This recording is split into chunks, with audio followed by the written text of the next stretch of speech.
You haven't texted me yet. What's going on with you? What do you mean? Is something the matter? Come on now, Mr. Frederick. You call yourself a man with this kind of behavior? Excuse me? It's only like the most important rule in the book that when a man asks a woman for her contact information, he texts her or something himself later on that very day. You're aware that it's polite custom, right? I've been waiting since yesterday for your message, you know. Oh, is that so? I apologize for that. I just fell asleep upon coming home yesterday. I had a pretty hard day, you see. Is that the best excuse you can come up with? I must say it's mediocre, Mr. Frederick. You really believe you can be a good man to take the lead in this? I beg to differ. I'm sorry. What were you doing this whole time? It's been more than 12 hours since we parted ways last night. As I said, I fell asleep after coming home, and then I woke up this morning to go to work. I see. Anything else you gotta say? Excuse me? Anything else, Miss Megan? Yes, indeed, Mr. Frederick. There is something you want to say to me, isn't there? I'm afraid I can't think of anything.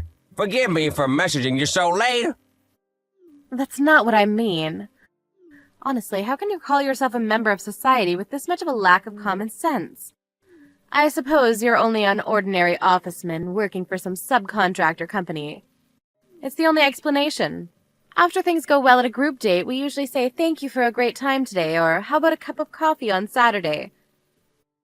Can't you see how you have to say these things afterwards? How can you call yourself a man? I'm a man, Miss Megan, but I must admit these things have indeed slipped my mind. I'm very sorry. At least you understand now. So what now, Mr. Frederick?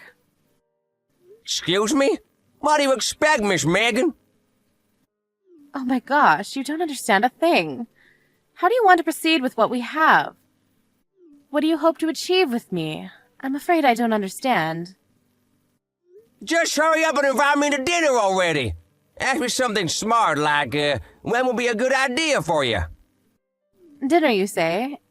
It would be fun if we went out again with the yesterday's group, I must say. I'll inform the secretary from yesterday about this. Mr. Frederick? Yes? How dare you call yourself a man, you stupid coward!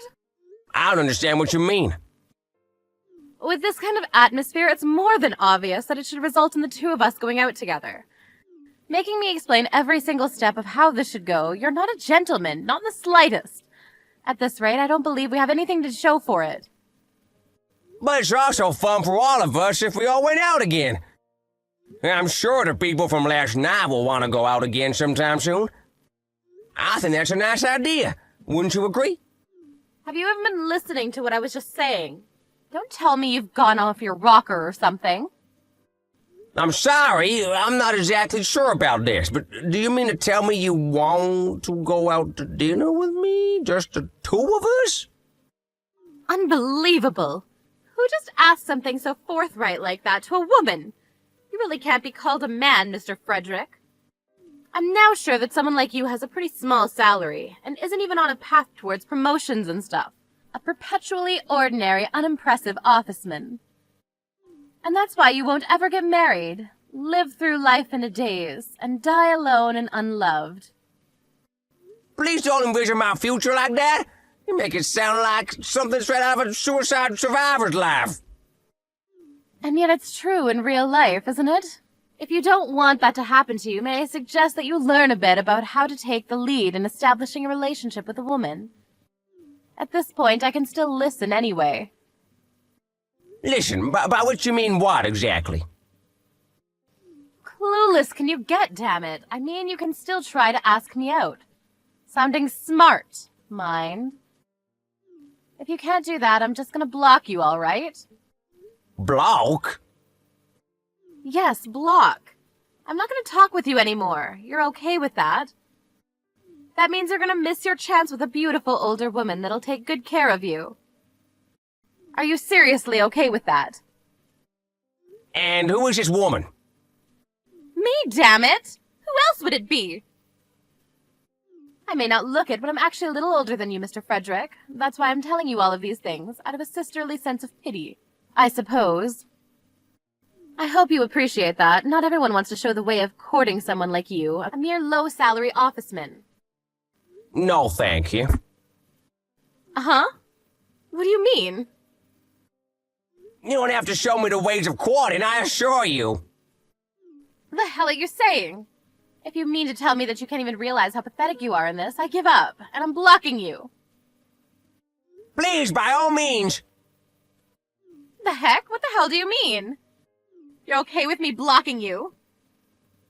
Yes, indeed. Even if you block me, it's not like it's gonna bother me. And also, Miss Megan, you've been saying some pretty nasty stuff for a while now, and I don't remember ever asking you out to dinner, nor do I remember things going well between us. I wonder why it's become this kind of atmosphere where it's obvious we have to go out together, the two of us. It's really puzzling to me, see? What are you talking about? I know you were after me yesterday. You were staring at me with that lock of lust in your eyes I know all too well. I know, Mr. Frederick. I know exactly what you want. Huh? That look of lust in my eyes, as nasty as it sounds, was always my natural expression. Instead, I never considered you as hot, so I can confidently say I never looked at you with a lack of lust. Do you realize how rude you are right now? Well, I've been the victim of some insulting myself, so I thought something small like this would still be okay. Was I over the line? You were way over the line. You were staring at me yesterday, and we were touching when we were sitting beside each other. You were sitting right in front of me, so you were naturally in my line of sight. I was never going after you, Miss Megan. Not by a smidge. So you don't need to worry. You better watch yourself with all those lies. All that nonsense about us touching, I think your accusations have also gone pretty far. When we did change seats last night and you wound up beside me, who was it that tried to lock her arm of mine and that tried to grab my leg? Oh yes, that's right, it was you, Miss Megan. I can't believe this. I can't believe that I'm talking to the most infuriating, rudest person to ever walk this earth. Do you have a fleeting understanding of what you're saying to me? I could say the same to you, Miss Megan. You do realize I could have sued you for sexual harassment, right? Sexual harassment, my ass. I could have sued you for the same thing. I believe everyone that was there yesterday would vouch for me in court, though. This is too much. I'm freaking blocking you. Go ahead. You've been telling me you would for a while now. You're really okay with this. I don't care if you regret this later. Don't worry, I won't. I never imagined you would be this much of a rude scumbag, Frederick. Such a waste of my time. Yeah, you and me both, sister. I only have 5 minutes left for my lunch break. Wanna know the funny thing? I still haven't eaten my lunch yet. And also, I think this is the first time someone's insulted me this much. And believe me, I've been a victim of such criticism all my life. Your life will be one of poverty and misery without any happiness whatsoever. It suits you well, damn it. Thankfully, I do have some money stashed away, so I don't think your prediction will come true anytime soon. What? I actually run a company, you see. It isn't much of a big enterprise at the moment, but I founded it a few years ago. And it's finally become large enough to employ a couple hundred people. Business has been going well lately, and an old friend of mine invited me to this group date, so I thought it would be a nice change of pace. Little did I know I would learn a valuable lesson as a result. I learned that people like you, stubborn, arrogant, and downright rude people, really do exist in the world. You're running a company?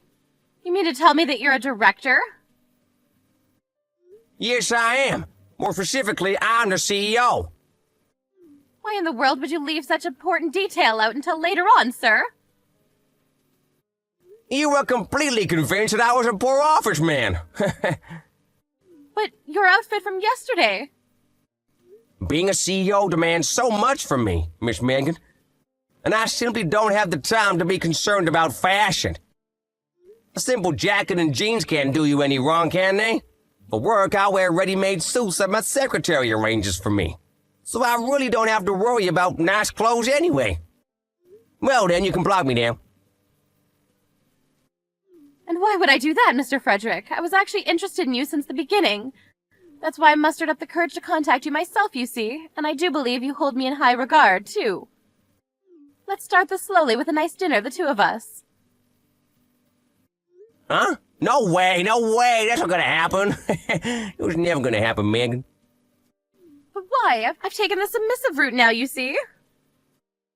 When a person you meet yesterday insults and chastises someone as much as you have done to me, no matter how much you try to fix things, it's never gonna work. I've always had an eye to see people for who they are professionally, and I already had an idea about you yesterday. But I never thought it would be to this extent. But I've had my eyes on you from the beginning, you know. Why did you ask me for my contact information then? Anyone would think that there's a chance with us then, at that point. You pushed that information right under my nose, Megan, even when I didn't exactly want it. And also, you've been saying some nasty things to every single person that was there yesterday, haven't you? How do you know about that? There were multiple screenshots of what you said to them in the group chat. A group chat? I created one along with the people from yesterday, you see? Oh yes, with everyone but you, of course. After you left for home yesterday, we all went to karaoke. What the hell? I never knew about this. Even the other girls seem to be struggling with your shenanigans. You forced a colleague of yours to invite you to a group date. Completely disregarding the fact that you're at least 10 years older than all the other girls. Respect to you for being positive during the group date, but there's no doubt now the group's apparently gonna hang out often without ever inviting you. I did invite you too, and you declined strongly, I might add. Well then, you don't seem to be wanting to block me, so I might as well do it. Goodbye. Megan tried her best to patch things up with Frederick by contacting multiple times, but she'd already been blocked. She then attempted to get her girlfriends to reach out to him, but that level of obsession was only met with scorn and contempt. By now, it seems that no one in her company is willing to talk with her anymore, as they have realized how she behaves towards people in general. And as for Frederick, he went on to begin a relationship with one of the girls from the group date, under the presumption they would get married in the end. Let's hope Megan doesn't find out about this